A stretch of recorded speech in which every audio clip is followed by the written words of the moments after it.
Movie के start में हम डॉक्टर एंड्रयू को देखते हैं। डॉक्टर एंड्रयू इस वक्त काफी अफसोस है क्योंकि उनका एक पेशेंट स्टंट ना मिलने की मारा गया है। लेकिन उसी वक्त वहाँ पे डॉक्टर एंड्रयू का गाइड आता है वांडा, जो कि डॉक्टर एंड्रयू को बताता है एक टेररिस्ट ग्रुप जो कि अमेरिकन सिटीजन्स को पकड़ना चाहता है वो यहाँ पर आ रहा है और उन्हें डॉक्टर एंड्रयू की मौजूदगी का पता चला। डॉक्टर एंड्रयू यहाँ से निकलते हैं और अपनी वाइफ सू के पास जाते हैं। सू भी एक टीचर है और वो अफ्रीका में इंसानियत की मदद का काम कर रही है और वो यहाँ पर अफ्रीकन लोगों के बच्चों को पढ़ा रही है। सू जो है काफी काइंड हार्ट है और डॉक्टर एंड्रयू से कहते हैं कि हमें यहाँ से जाना पड़ेगा, हम यहाँ पर नहीं रह सकते क्योंकि ये लोग हमें मार देंगे। लेकिन सू अभी भी कह रही है कि क्या हम उन टेररिस्ट को समझा नहीं सकते। लेकिन डॉक्टर एंड्रयू उनसे कहते हैं कि मेरे मेडिकल सप्लाईज चोरी हो गई, एक $20 का स्टंट ना मिलने की वजह से आज एक पेशेंट मेरा मार। तो अफ्रीका के हालात कभी भी बेहतर नहीं हो, हमें यहाँ से जाना चाहिए। अब हम नेक्स्ट सीन में देखते हैं कि ये लोग इस विलेज के लोकल एयरपोर्ट पे पहुंचे हैं जहाँ पर एक प्लेन, जो कि यहाँ का सिर्फ एक वाहिद प्लेन होता है, उस पर बैठकर इन्हें यहाँ से जाना है। लेकिन इस प्लेन का पायलट काफी ग्रीडी है, उसका प्लेन भी कुछ इतनी अच्छी हालत में नहीं, लेकिन वो किसी तरह से अपने प्लेन को उड़ान के लिए पास करवा लेता है। और दूसरे पैसेंजर्स जिनमें क्रेसी, मैक्स और टेलर शामिल हैं, वो भी अमेरिकन सिटीजन हैं और ये लोग भी यहाँ से जाना चाहते हैं। और थाबू जो कि एक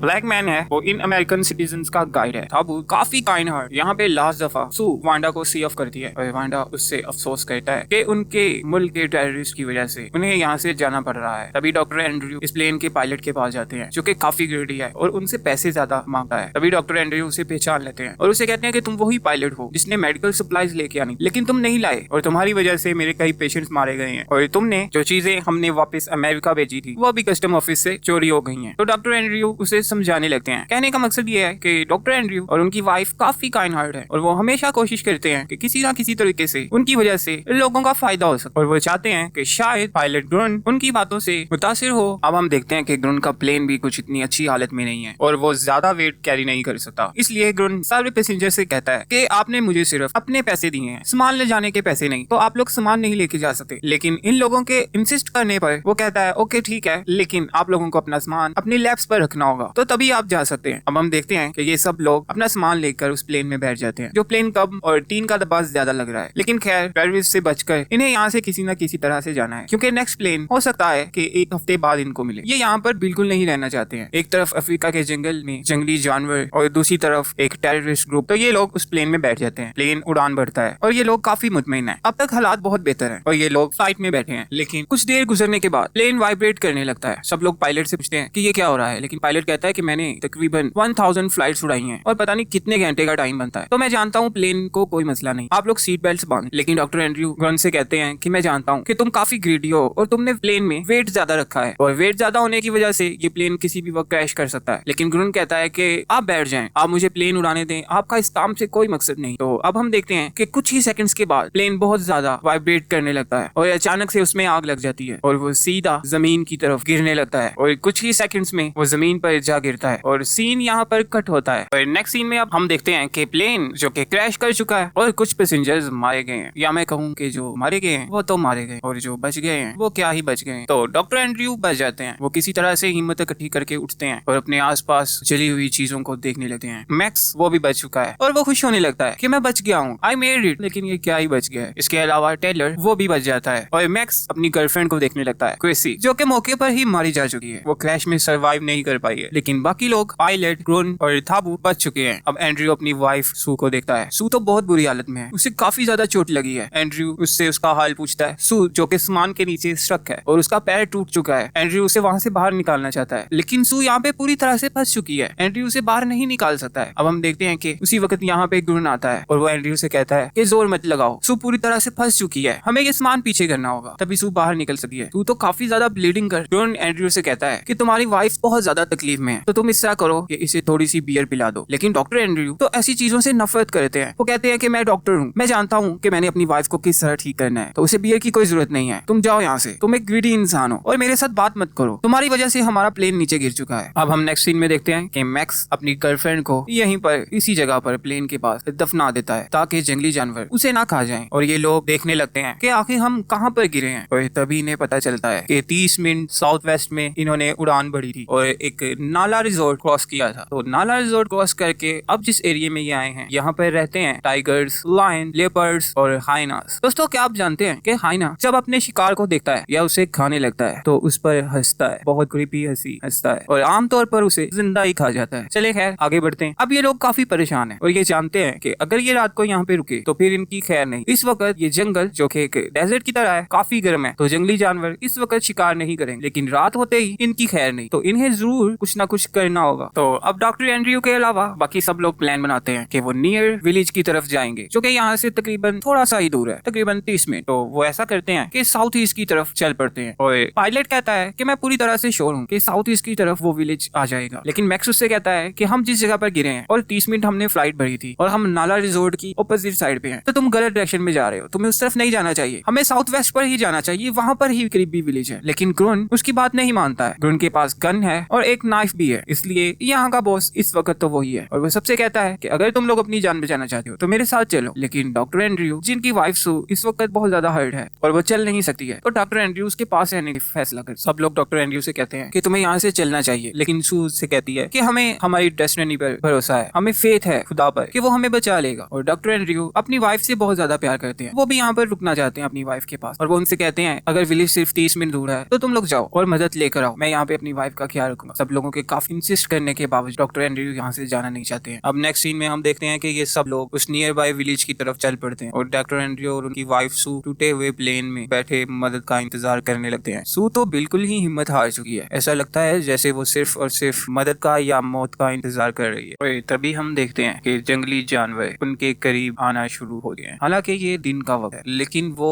इन्हें देख पा रहे हैं। और सीन शिफ्ट होता है तो हम देखते हैं कि ग्रुन और उसके साथ जितने लोग गए थे वो इस डेजर्ट में खो चुके हैं। वो चलते जा रहे हैं, उन्हें चलते हुए तकरीबन आधा दिन गुजर चुका है, लेकिन वो अभी तक विलेज तक नहीं पहुंच पाए हैं। तो वो प्यास की वजह से जमीन पर गिरने लगते हैं। अब उनके कदम भारी हैं और वो चल नहीं पा रहे। वो जबरदस्त प्यास महसूस कर रहे हैं, लेकिन वो किसी तरह से इस आखिरी पहाड़ी तक पहुंचना चाहते हैं। ग्रुन उन्हें पानी पीने के लिए देता है और वो लोग आगे बढ़ते हैं। आगे जाते हुए जब वो अपनी लास्ट पहाड़ी पर पहुंचते हैं तो वो क्या देखते हैं कि चारों तरफ सिर्फ और सिर्फ ये जंगल नुमा डेजर्ट है और वो इसमें पूरी तरह से फंस चुके हैं। अब तो उन्हें वापस जाने का रास्ता भी याद नहीं। अभी मैक्स ग्रुन से कहता है कि तुम्हारी वजह से हमारा ये हाल है और अब हम लोग मरने वाले हैं, हम लोग खो चुके हैं। और वो ग्रुन से गन छीन लेता है और उसे कहता है कि अब मैं जिस डायरेक्शन में जाऊंगा सब लोगों को उसी डायरेक्शन में जाना चाहिए। लेकिन बाकी सब लोग तो ग्रुन के साथ ही रहना चाहते हैं। टाबू और टेलर ग्रुन के साथ वापस की तरफ चल पड़ते हैं, क्योंकि अब उन्हें पता है कि जिस डायरेक्शन में वो आए हैं अगर वो इसी डायरेक्शन में वापस जाएं तो वो अपने प्लेन तक पहुंच जाएंगे और फिर उससे सीधा अगर वो अपोजिट डायरेक्शन में जाएंगे तो वो विलेज तक पहुंच जाएंगे। इसलिए वो बहुत भारी कदमों के साथ इस डेजर्ट में वापस की तरफ चलने लगते हैं। आज मौसम काफी गर्म है और जंगली जानवर इनको देख सकते हैं, लेकिन दिन का वक्त है तो अभी खैर है। अब हम देखते हैं कि मैक्स अकेला गन लेकर अपने रास्ते पर चल पड़ता है और ग्रुन, टाबू और टेलर वापस प्लेन की तरफ बढ़ते हैं। और किसी न किसी तरह से चलते हुए प्यास की शिद्दत के साथ ये लोग प्लेन तक पहुंचते हैं। और प्लेन तक पहुंचने के बाद ये क्या देखते हैं कि यहाँ पर तो हर तरफ खून ही खून है और यहाँ पर डॉक्टर एंड्रयू और उनकी वाइफ नहीं, और ये तो शेर के पंजों के निशान है। तो उन्हें पता चलता है कि शायद शेर ने डॉक्टर एंड्रयू और सू का शिकार कर लिया है। अभी वो लोग इस बात पर अफसोस ही कर रहे हैं और चारों तरफ देखते हैं। इसका मतलब कि लायन दिन के वक्त भी एक्टिव है और वो शिकार कर रहा है। तो अब ये लोग काफी घबराए और ये बचने का रास्ता ढूंढना चाहते हैं। अभी अचानक यहाँ पर डॉक्टर एंड्रयू आते हैं और वो ग्रुन पर अटैक करते हैं, क्योंकि सभी लोग और डॉक्टर एंड्रयू ग्रुन को ही इस बात का जिम्मेदार समझते हैं। वो समझते हैं कि उसने हैवी लोड कैरी किया हुआ था, इसी वजह से प्लेन नीचे गिर गया। और डॉक्टर एंड्रयू ग्रुन का गला दबाने लगते हैं। वो अभी मरने ही वाला था कि टेलर फ्लेयर चलाता है, जिससे डॉक्टर एंड्रयू नीचे गिर जाते हैं और ग्रुन बच जाता है और उनसे कहता है कि ये हमारी लास्ट फ्लेयर थी जो तुमने चला दी, अब हमें कोई नहीं बचा सकता। और तभी इन्हें पता चलता है कि ग्रुन जो था उसने जो हैवी लोड कैरी किया हुआ था वो असल में राइनो हॉर्न्स है और वो इन राइनो हॉर्न्स को स्मगल कर रहा था। एंड्रयू अपने वाइफ के बचे हुए हिस्सों की कब्र बनाता है और उन पर बैठकर रोने लगता है। तभी यहाँ पर टाबू आता है। एंड्रयू उससे कहता है कि मुझे अफसोस है कि मैं अपनी वाइफ को बचा नहीं सका, मुझे और ज्यादा कोशिश करनी चाहिए थी। लेकिन टाबू उससे कहता है against the line, no, line के खिलाफ तुम कुछ भी नहीं कर सकते थे। तो मेरा ख्याल है कि यही तुम्हारी डेस्टिनी थी और तुम्हारी वाइफ को इसी चीज पर फेथ था। और अब हम देखते हैं कि रात काफी हो चुकी है और अब इन्हें यहाँ पर ही इसी जंगल में इसी प्लेन के पास रात गुजारनी है और इन्हें जल्दी ही कुछ करना होगा, नहीं तो ये किसी भी जानवर का डिनर बन सकते हैं। और इन्हें करीब से ही शेर के गुर्राने की आवाज आ रही है। दोस्तों, क्या आप जानते हैं कि जब शेर जंगल में रोर करता है तो उसकी आवाज 5 किलोमीटर तक सुनाई देती है और जंगली जानवर सहम जाते हैं। अब ग्रुन इन सब लोगों को बताता है कि हमारे पास सिर्फ एक ही जरिया है रात गुजारने का और वो है पायलट कॉकपिट यानी पायलट कैबिन। तो उसमें सिर्फ 2 लोग बैठ सकते हैं और बड़ी मुश्किल से 3 लोग भी बैठे जा सकते हैं। तो ये सब लोग फैसला करते हैं, टॉस करते हैं कि कौन से 3 लोग उस कैबिन में बैठेंगे रात को। लेकिन टाइलर टॉस हार जाता है तो फैसला होता है कि वो रात को बाहर बैठेगा। लेकिन उसकी सेफ्टी का पूरा इंतजाम है, आग जला दी गई है और उसे अच्छी तरह से समझा दिया गया है कि तुमने रात को सोना नहीं है और जब तक आग जलती रहेगी तुम्हारी सांसें चलती रहेंगी, क्योंकि जंगली जानवर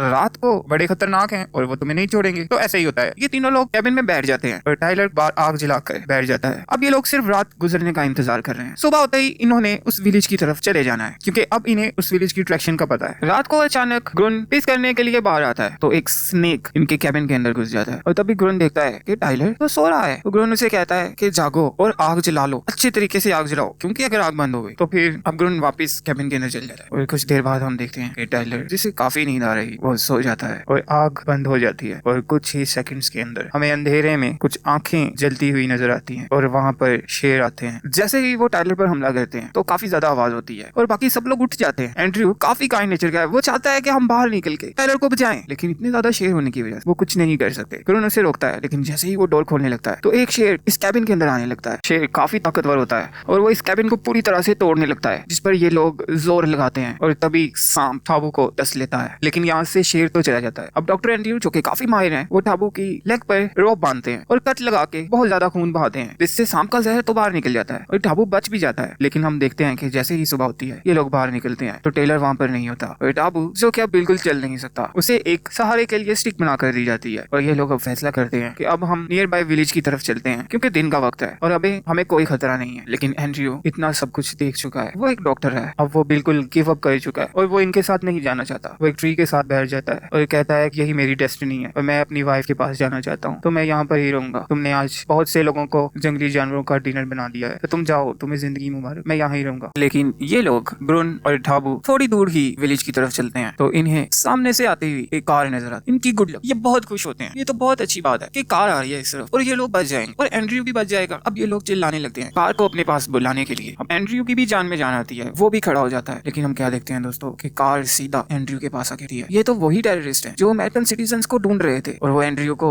मारने लगते हैं और उससे पूछते हैं कि तुम व्हाइट पीपल हो, तुम यहाँ पर क्या कर रहे हो, हमारी जमीन पर तुम लोग हमसे चोरी करने आए हो, तुम लोग हमारी चीजें चोरी करके यहाँ से ले जाते हो। और तभी ग्रुन और टाबू यहाँ पे आते हैं और वो उनसे कहते हैं कि नहीं, ये डॉक्टर हैं, ये तो वापस अमेरिका जा रहे थे, ये तो आप लोगों की मदद करने आते हैं यहाँ, आपको इनको नहीं मारना चाहिए। लेकिन तभी उन टेररिस्ट को ग्रुन के प्लेन से राइनो हॉर्न्स मिलते हैं। अब तो वो टेररिस्ट और भी ज्यादा गुस्से। वो एंड्रयू को कहते हैं कि तुम एक स्मगलर हो और तुम हमारी जमीन से सामान अमेरिका स्मगल कर रहे हो, तो वो उसे मारने लगते हैं। तभी ग्रुन उनसे कहता है कि नहीं, मैं पायलट हूँ, ये मेरा प्लेन है और सामान मैं स्मगल कर रहा था, ये डॉक्टर है, इसका कोई कसूर नहीं। तो टेररिस्ट बोलता है ठीक है, तो फिर तुम्हें मार देना चाहिए। लेकिन इस पर टाबू से कहता है कि क्यों मार देना चाहिए, तुम लोग कोई टेररिस्ट हो, तुम लोग तो इस जमीन पर रहते हो, हम तुम्हारी कदर करते हैं। जैसे टाबू को लगता है कि वो टेररिस्ट का माइंड बदलेगा और उसी समय एक टेररिस्ट टाबू के फेस पर गोली मारकर उसे शांत करता है, जिसका मतलब था कि हाँ, ये वाकई टेररिस्ट ही है और इनका कोई हल नहीं है। अब वो टाबू को मारने के बाद इन्हें काफी टॉर्चर करते हैं और उसके बाद एक टेररिस्ट ट्रक लेने के लिए यहाँ से चला जाता है कि वो ट्रक लाएगा और इनको लोड करेगा और इनको काफी अच्छे तरीके से टॉर्चर करेगा। लेकिन दो उसके साथ ही यहाँ पर रह जाते हैं। उनमें से एक एंड्रयू को कहता है कि कोई मसला नहीं है, तुम्हारे साथ एक डील कर लेता हूँ, तुम भागो, मैं 10 तक गिनूंगा, उसके बाद मैं फायर करूंगा। गुड डील, तो ठीक है, तुम भागो। लेकिन एंड्रयू बिल्कुल खामोश है, वो तो काफी देर से हिम्मत हार चुका है, उसे क्या जरूरत है भागने, तो वो बैठा है। अब वो टेररिस्ट उसके सामने पानी लाता है और उसे कहता है तुम प्यासे हो, तुम्हें पानी पीना है, ठीक है, ये पानी पी लो, और उस पानी को उसके सामने गिरा देता है और दोनों टेररिस्ट हंसने लगते हैं। और कुछ देर बाद वो जब ये समझ लेते हैं कि इन लोगों का हौसला पूरी तरह से खत्म हो चुका है तो वो प्लेन के साथ टेक लगाकर बैठ जाते हैं। मौसम काफी अच्छा है, गर्म है, तो उन्हें नींद आने लगती है और कुछ देर बाद हम देखते हैं कि वो सो जाते हैं। और तभी ग्रुन एंड्रयू से कहता है कि मैं इस तरह से मरना नहीं चाहता हूँ, मैं तो फाइटर हूँ और मैं लड़ूंगा। और तभी वो आगे बढ़ता है बहुत आराम से और वो एक टेररिस्ट के पास जाके उससे गन छीनने लगता है। लेकिन वो होश में आ जाता है और वो ग्रुन पे फायर करता है, लेकिन उसकी गन में बुलेट्स ही नहीं होती। तभी दूसरा टेररिस्ट उठता है और वो ग्रुन पे फायर करने ही लगता है कि एंड्रयू उससे गन छीनने लगता है और वो गन चलने लग जाती है, जिससे वो दोनों टेररिस्ट मारे जाते हैं। और अब हम देखते हैं कि ग्रुन एंड्रयू से कहता है कि इन दोनों को तो हमने मार दिया है, अब तुम्हें मेरे साथ चलना चाहिए, मुझे एक मौका दो कि मैं अपनी जिंदगी के सब गुनाहों की माफी मांग सकूं, तो तुम मेरे साथ चलो। तुम्हें अपनी वाइफ का ड्रीम जिंदा रखना चाहिए, तो मुझे एक मौका सुधरने का दो और मेरे साथ चलो, मैं तुम्हारी मदद करूंगा, मैं तुम्हें शहर तक लेके जाऊंगा और तुम्हें हजारों पेशेंट्स की मदद करनी है अभी, तो तुम मेरे साथ चलो। अब हम देखते हैं कि एंड्रयू उसके साथ चल पड़ता है, लेकिन वो काफी जख्मी है और ये लोग अब उस विलेज से थोड़ा ही दूर हैं और इनके दरमियान में सिर्फ एक छोटी सी पत्थरों की पहाड़ी है जिसके ऊपर इन्हें चढ़ना है और दूसरी तरफ उतर जाना है।